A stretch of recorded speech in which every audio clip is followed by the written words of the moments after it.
You are telling the world that you're willing to give up what you don't need when you die for somebody else to be able to live. Most people, if they love their children, or they love their brother, or they love their mother, they'll make the right decision.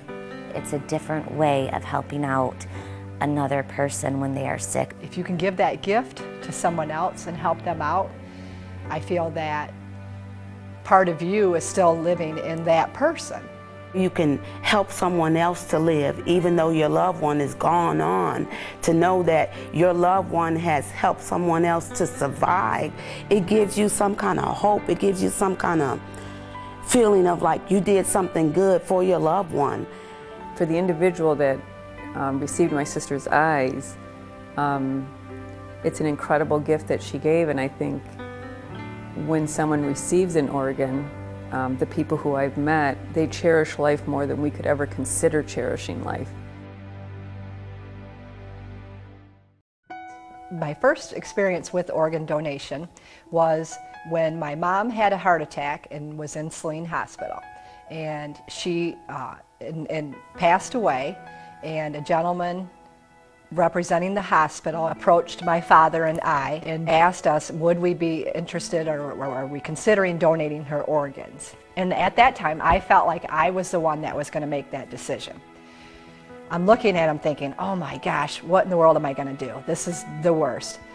And my dad pipes up and he's like, your mom and I talked about this. Your mom wanted to donate her organs. This is something we talked about, this is something she wanted to do. And I can remember to this day looking at the man and saying, there's your answer. It'll be 10 years ago in November that my wife and I lost our daughter Jennifer, our only child, due to a traffic accident. We got that dreaded phone call in the middle of the night. We were asked if we would be willing to donate Jenny's organs, and without thinking, it was an easy decision to make, even though we didn't know Jenny's wishes, but we knew Jenny. And Jenny was a very giving person. She worked for Jerry's Kids. She was always there to give blood when the phone call came. So when we were asked, it was a very easy decision for Barbara and I to make. When my sister died 10 years ago, when the doctors, she was taken to the hospital, when the doctors came in and told us she wasn't going to make it. They had tried very hard to save her life and were unable to, but she was on life support, and asked us if we had considered organ donation. Coincidentally, she had a 60-second conversation a couple months prior to that said if something ever happened to her, she would want to donate her organs. So the answer was easy. First of all, I have to say I thank God, because He really guided me during this transition of Christians. She was on her way to work the morning of the accident, and she got hit by a car. When they let me go in to see her, she was so beautiful, peaceful. Her neck had been broken. Christian had been on life support at the time while we were waiting. So I was finally struck with a decision to say, oh God, what do I do? And in my spirit, it was like an urgency for me to do something. And I'm like, Lord, what should I do? And then all of a sudden, organ donation popped in my mind.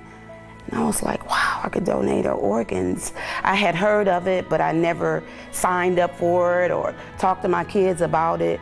But at least it made me feel like if I donated her organs, a piece of her would still be around.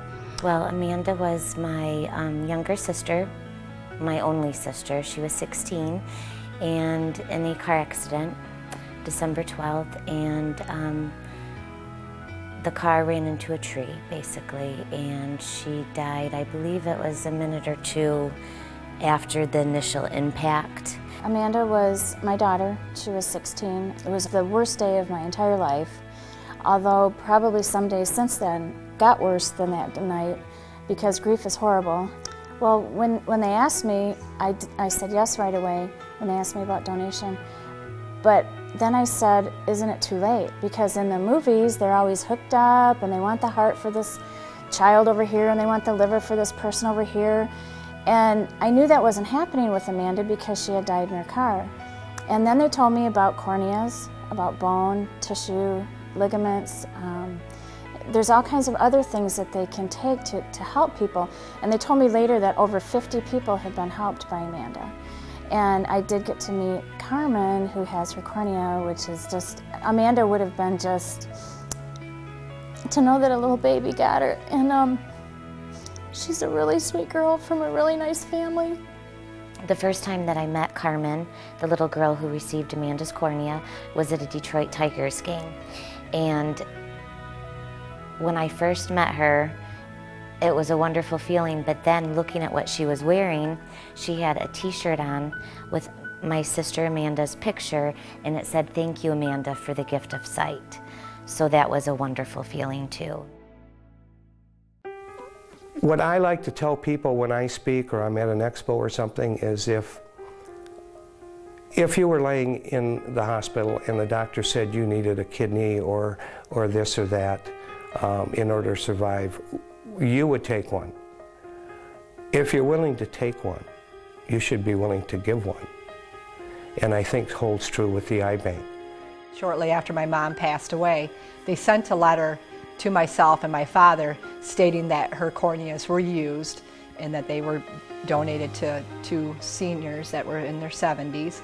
And they kind of gave a little bit of a demographics as far as where they lived, and basically just kind of reiterated to me that it was a good idea, it was the right decision, and kind of made me think about the family, wondering if I'd ever meet them or anything like that, but just being happy for them that part of her is still alive in them. I think my sister's in heaven. I know she is in heaven, and I think she looks through the person's eyes who received her eyes, and I think my sister smiles as a result of it. I think it's the same for anyone who received an organ from my sister. Their lives are enhanced, and I think she's, in a strange way, part of their life. She approved of what I did because she cared about people. She wanted to help people, and to help people by giving them her organs, it was a blessing. She would have loved it.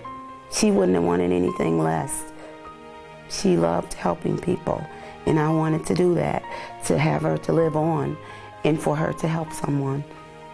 I'm 100% changed in the way I look at donation. I'm signed up, I have the heart sticker on my license, my daughter, my son-in-law, my family's signed up, my friends are signed up.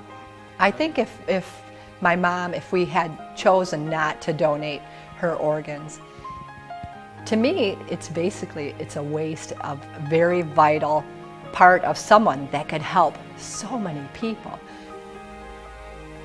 I joined the donor registry because I saw the positive things that can come out of organ and tissue donation. I know that some people listen to me tell my story and they still don't sign up, and I just want to tell them it's the simplest thing to do, and you can save people's lives. And I mean, that's what I do tell them, and I don't know why they still don't do it.